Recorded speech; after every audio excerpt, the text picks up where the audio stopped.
Hey, Mustangs, Miss Jones here. Liberty poured her first daughter, and I just couldn't wait to find out, so I'm going to go ahead and read chapter 15 and see is the reaction going to be of Liberty's parents when they find out all the mischievous things that she's been doing in the White House. Chapter 15. Everyone was looking at Liberty. I didn't mean to be an embarrassment to anybody, Liberty said softly. Why did you interrupt a press conference? Her father asked. The speaker didn't know the answer, so I wanted to be helpful, Liberty said. Why did you bring children into your bedroom? Her mother asked. I want to make everyone feel welcome in the White House, Liberty said. I thought they'd want to see my new room. Plus, okay, the dad who was leading the tour was boring everyone. He didn't say any of the interesting things about the White House. Were you dressed as a boy? Her father asked. I was undercover as a boy, Liberty said. I wanted to be a normal person and see the White House. Liberty's father suddenly walked over to the desk. He sat down in the tall chair. There were 2 flags on either side of him. He had a very serious face. Liberty's father looked very much like a president of the United States. Maybe now that he was president, he couldn't be so much her father. She took a deep breath. She prepared to hear her official punishment.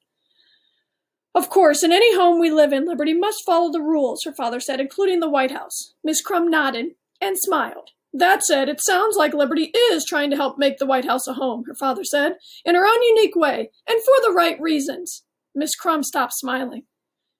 Liberty's mother and I chose the name Liberty for a reason. The president turned to look right at Miss Crum. Liberty means the right to act, believe, or express oneself in a manner of one's own choosing. Liberty's father winked at her, and Liberty's father gave her a smile. We encourage Liberty to act, believe, and express herself as a first daughter in her own original and creative way, her father said.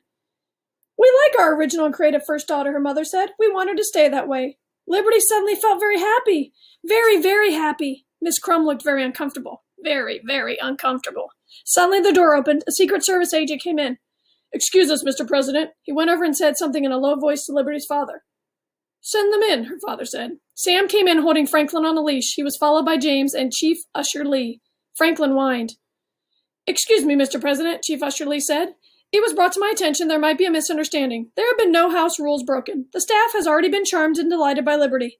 Please don't punish her, James suddenly burst out. She just wanted people to feel welcome in the White House. James, don't worry. It's all been cleared up, the president said. However, I'm sure Liberty appreciates your support. James let out a big, whew. Miss Crum, her father said, I believe I am greeting some visitors shortly. Can you please check on them and see if they feel welcome in the White House? And please, do not worry about Liberty. That's my job.